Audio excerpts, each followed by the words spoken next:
Hello YouTube, greetings from the Lazy Eyebrow, tutorial part 3.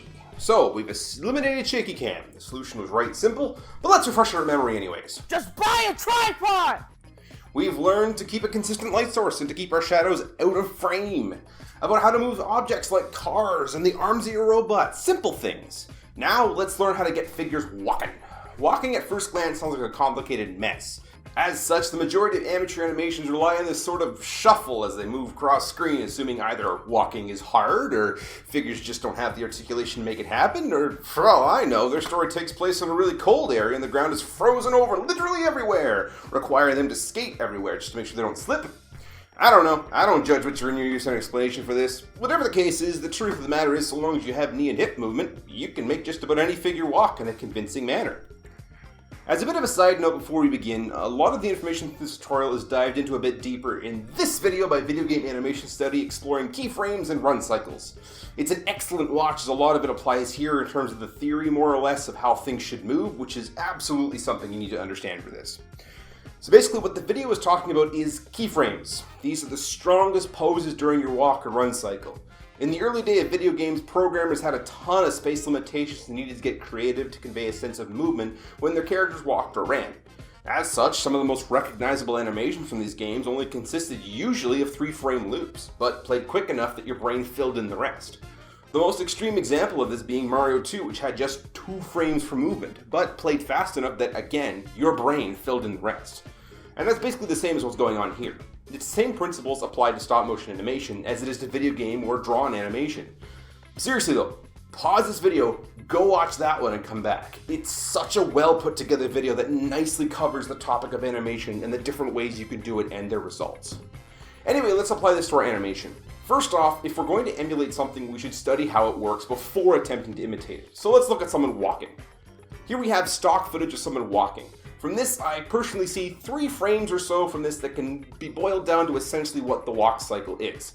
They are the beginning of the step, the halfway point where one leg passes the other, and third, the moment just before you take your next step where your foot is the furthest forward, but we haven't quite transferred our weight to it just yet. Also take note of the arms. Naturally, our arms will move in the opposite direction of our legs to act as a counterbalance as we move. To get a more natural feel to your animation, you should be incorporating that as well. Let's try and animate all this. And a tool I highly recommend for this is some blue tack. For animating in general, this stuff is your best friend.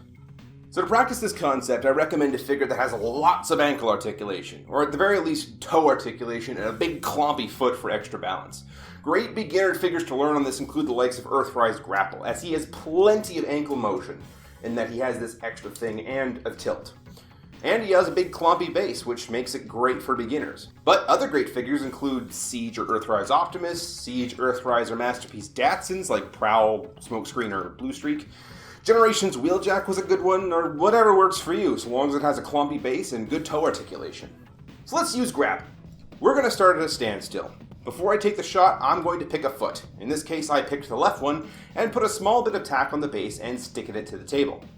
On our next frame, we're going to move the right foot out like he's about to take a step, and our left arm just a little bit to give him a bit of counterweight to the movement. So our tack isn't all the work keeping our figure balanced, we're also going to make Grapple's heel rest on the ground. He is about to take a step after all, so this would look a little natural. And there, that's our transition frame done. Now we're actually going to move into the first frame of our walk cycle. Using your onion skin, take note of where our heel is resting.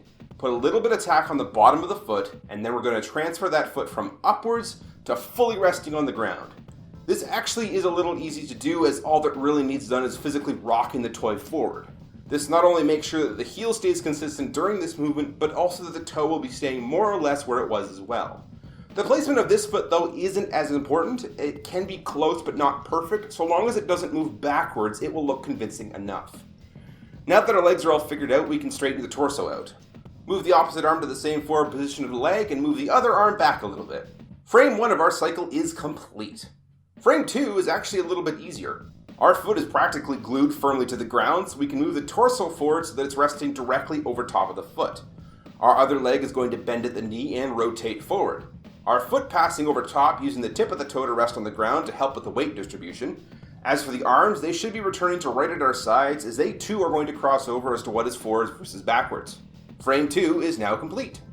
Finally, frame 3. Frame 3 I find is the tricky part, and it's also why figures with forward toe articulations make this so easy, or at the very least the heels that point down. What you want to do is be in the middle of transferring weight to the other foot in this frame. So the left foot, which has been on the ground this whole time, is going to have to lean forward, or in our case, at least the shin is, because Grapple has such excellent ankles. The other foot is going to rest the heel on the ground, and I always find getting the balance for this frame specifically to be the most tricky, but it can be done, especially with some well-concealed tack.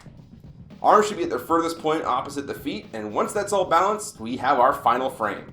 So there, here we have our 3-frame cycle. From there, we just repeat, but for the other side, and then that's our 6-frame walk cycle. And this particular walk cycle is what I use for all my animations. It works well for 12 frames a second, and it's not even just limited to figures that work well. I asked on Discord what figures they think might be a challenge, and what I actually had to work with, here's what I was able to come up with. Legends Beachcomber. 0 angles and no flat foot makes tacking a challenge as well as balancing it. Hero Masher Bumblescream, really showcasing that as long as it has knees and hips, you can make anything walk. Punch Counter Punch. It's like Beachcomber, but bigger. Masterpiece Movie Ironhide. The sheer lack of good knee articulation prevents animating this a challenge, but not an impossible one. Combiner War Superion, because I don't animate this guy enough, and combiners in general are difficult to animate. And finally, Siege Omega Supreme. He's immense, and the lack of ankles are hard to work with. So that's basically it. You can imitate my own walk cycle, you can invent your own based on your style and the speed of movement you want, and the way your art style wants the figure to move, or whatever works for you. Again, I highly recommend watching Video Game Animation Studies video on Keyframes, or you can keep your figure skating around the hockey rink, known as the Autobot arc forever. Again, I don't judge. Maybe your animation's in the middle of an ice age. I don't know. Whatever the case, I hope this information has been useful, and if it has, tune in next time where we stop walking and we start running and flying. This has been the Lazy Eyebrow.